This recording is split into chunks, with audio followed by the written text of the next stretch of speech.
His opponent with the black and leopard skin trim is from the Democratic Republic of the Congo. He's a Lolenga mock. He's now 31 years old, and for the last 6 months he's been based in Grena in Denmark. He's normally, well, a light heavyweight, and he's stepping up against a man who is a genuine cruiserweight, and indeed was a fine amateur as a heavyweight. David Haye is an exceptional talent, as we know, and he's still learning his trade. He's still got lots to learn, but you know, I just can't help but get carried away with this kid. He's got such quick hands and he carries such power in the right hand.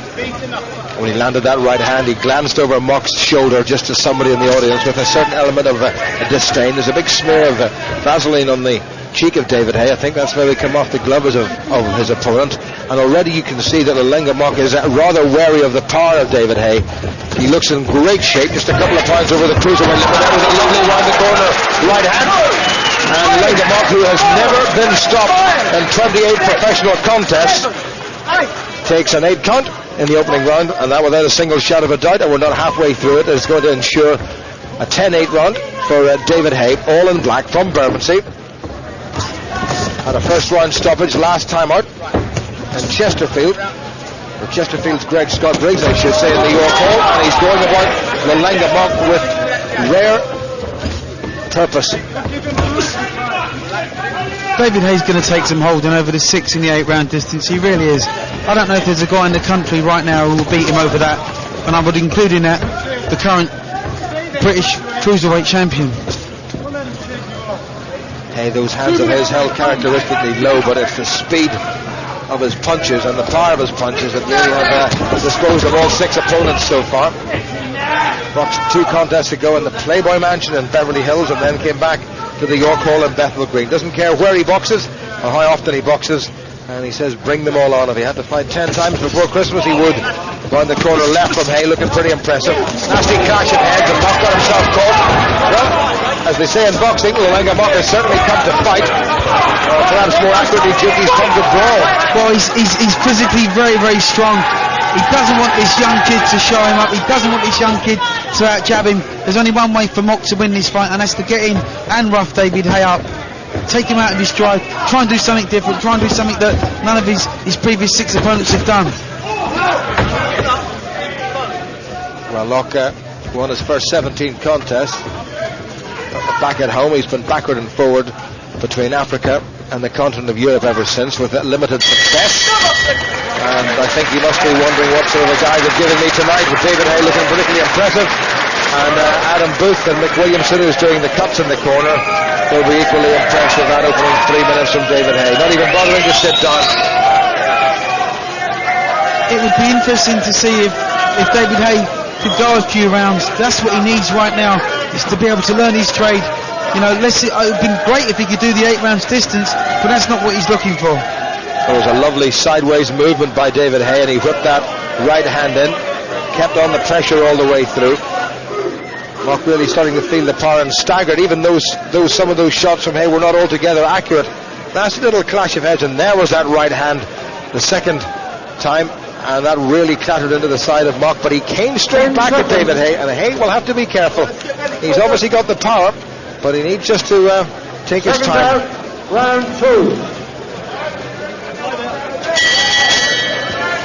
So an opening round of 10-8 to David Haye, I'm quite sure, on the scorecard of referee Mark Green against Lolenga Mock from the Democratic Republic of the Congo. His nickname is Lumumba Boy, and presumes after the former Premier Patrice Lumumba. It's nice to see that Haye has taken a definite step up in class in Mock. He's moved up to the 8 rounds distance now, which is good. Good right hand from Mock was in there. This fella is pretty strong. He's not really a cruiserweight. He's more of a light heavy. And indeed he has boxed at super middle. But he has the face of a man who's taken a punch or 2 in his time. Oh, good right hand by David Haye. Mock took that flush. Mock moves quite well on the retreat. As David Haye unleashed 2 or 3 punches there. 2 of them actually missed where Mock was concentrating on his defence, which shows that he's got a good head on him. I still have certain reservations about the way David Haye carries that left hand of his. There was a right from Mock came over. Fortunately for Haye, it didn't land. Mock is coming forward all the time, and he's making Haye walk in the retreat. Good footwork from Haye. This really is the sort of contest that Haye needs at this stage of his career, Duke. I too would like to see David Haye get that left hand up a little bit higher, because as he starts to go through the rankings, the fighters are going to get that much better. They're going to read what he's doing with that left hand, and they too will tee off with their right hand and counter that punch.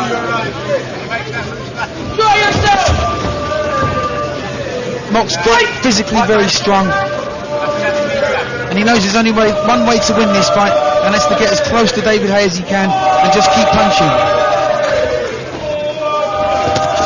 There's the right He's wobbling. He is wobbling. Well, is this a sensation in the making? David Haye is up. He says, I'm all right. I'm not convinced. His eyes are rolling in his head. And Lolenga Mock has threatened to dethrone the golden boy of British boxing. And Haye has to hold on. And Haye staggered. And Haye is in real trouble here. Mark Green has separated them. Haye's legs are still gone. This could be a sensational upset unless David Haye regains his composure. But look, he's not recovered. He hasn't recovered at all. He's hurt. He's 10 knocks down for it. 30 seconds to go. David Haye will want this bell more than any other bell he's ever heard in his life. We said all the way through that low left hand could be his undoing. Mock caught him, and Haye won. Holmes will learn from that. Mock swings again with a vicious looking right hand. Haye has recovered, and I'm sure the corner will give him a roasting level. But look where he was carrying his left hand. He was begging to get hit with it. As you stated earlier, Jim, the left hand was far too low. Mock must have read what you said, and he's just found his right hand, landed flush, hurt the kid desperately. The best thing that could have happened was that bell. Well, I'll tell you, the pot of gold nearly disappeared for David Haye. It was a clipping little shot. It wobbled him. I think it caught him somewhere up around the temple. Let's have another look at that. Definitely caught him right on the temple. And he stood there, and then immediately he suddenly wobbled, and down he went. And the David Haye fan club on the far side of the ring could not believe it. And he was in all sorts of trouble, and this was the rather untidy bit of brawling and wrestling. And that allowed Haye to regain his composure. Now let's see what he does with that left hand of his. He's got to keep it up. Well, he hasn't. He's there's maybe 6 inches of a difference, and Mock will know, Duke, that if he hits Haye again with the right hand, this could be, well, a huge setback for Haye. I don't know what David Haye's thinking right now, but he's not thinking about boxing. He's come out exactly in this round as he did the last round. Okay, we know that's his natural style, but when you've been hit and hurt, the first thing you're going to say to you is hands up, chin down. Good right hand from Haye. But remember, this fella in almost 30 contests has never been stopped. Good body shot once again by Haye. Mock would have grown in confidence from landing that shot, undoubtedly, and now he's looking to carry the fight to David Haye. David needs to get that left hand up and start popping home that jab. I get the feeling Mock is just feinting with that left shoulder of his to draw Haye in, and he's going to try to unleash that right again. Haye'll have to be careful. Again, the left is ominously low.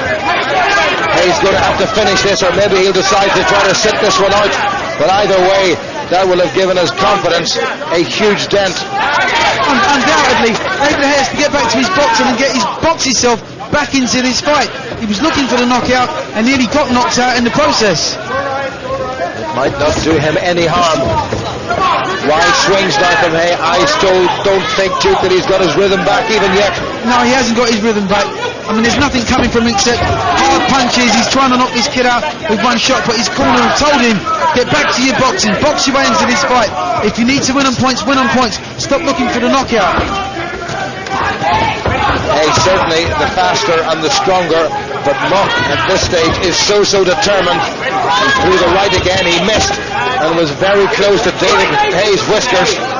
That right hand he just threw there just missed him, just marginally missed David Haye. David needs to get that left hand up higher. Well, all the cruiserweights in Britain that David Haye has got in his sights will say, aha, there is a wee vulnerability there. Fed around this by Haye. He's got back to his boxing. Still carrying the left hand. He's still waiting to get tagged. He's still carrying the left hand far too low. You have to learn that you can't knock everybody out straight away, and there are guys who will come back and hit you. Mock grimaces. Good jab by David Haye into the face of this tough man from the Democratic Republic of the Congo, who's come here and has come very, very close to causing one of the biggest upsets in the British ring this year. Better from Haye, little 1-2 combination. He certainly exposed a chink in David Haye's armour.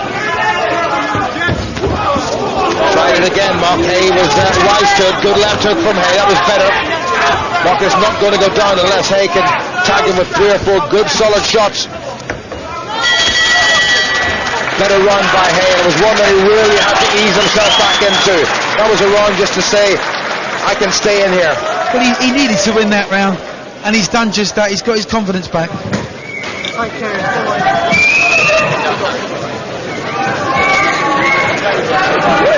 Get the throw, get the rhythm of that. That's it, drop it, and then you can whip. Adam Booth, nice and relaxed, and that's great corner work. Not getting flustered at all, despite the pressure his boxer was under. Good footwork by Haye. There was seriously evil intent behind that right hand. Well, there's the handsome, grinning David Haye, we know, but I'll tell you, that handsome grin and a career was very nearly wiped off his face. Seconds out, round 4. Well, this is scheduled for 8 3-minute rounds. People were predicting that David Haye would get this man out of the way, as he has done with his previous 6 opponents. But Lolenga Mock has proved to be much, much tougher than the previous 6 put together. The most impressive thing about Mock for me is his attacking boxing. He's quite good defensively. He's making it very hard for David Haye to nail him. He's not standing still for 1 minute. He slips and bobs and weaves quite well. It's a good learning fight so far for David Haye. If he's successful and gets to the end, he can go back and regroup. He would have learned more from this one fight than his 6 previous. Off that battered start face of his, just a study in concentration. Better by Haye, there's the right hand again and again. He staggers, not just as much. This is very naughty by Lolenga Mock. He really did throw David Haye to the canvas. Haye glances cornerward towards Adam Booth, who's showing no signs of panic. There's a little nip, I think, underneath the left eye of David Haye. And there's that left of his held very low again, as that cup protector has risen up well above waist level. Rodriguez not too bothered about that.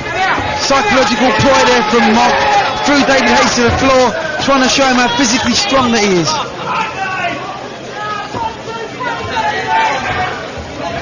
Haye's waiting too long now. He needs to be popping that jab. He wants to make that kid eat the jab, double it up, treble it up, and then going behind the right hand. Well, this is further than David Haye normally expects to go. We're coming up to the midway point. In fact, we're past the midway point in the 4th round. That's better by Haye. That jab of his getting into the face. He needs now to deliver the right if he can. Good body shot by Haye. Little clash of heads. Mock again going for that over-the-top right hand, which caused Haye all the problems in round 2. Well, you talk about a learning curve. I tell you, David Haye's had to learn quickly, and he nearly got caught again. Every time the right hand comes over, I mean, look at Mock, look at the determination on his face. He wants this knockout, he wants this victory. David Haye's in trouble. Mock is catching him. The uppercut from David Haye. That's the one that he caught so much with. Let's get into the final of the World Championships. That was as good an uppercut as David Haye has thrown since Belfast in 2001. Mock is down for the 2nd time, and he stopped it. Well, I'm amazed at that. I'm amazed at that. Mark Green has stopped it. He's had a look at Lolenga Mock's eyes, and he stopped it in the 4th. And I have to say, I'm really, well, at a loss to understand why Lolenga Mock can't believe it has stopped. David Haye, to be very fair to the young fella, threw a lovely, lovely right uppercut, and the referee was right on the spot, and he must have seen something in the eyes of Lolenga Mock.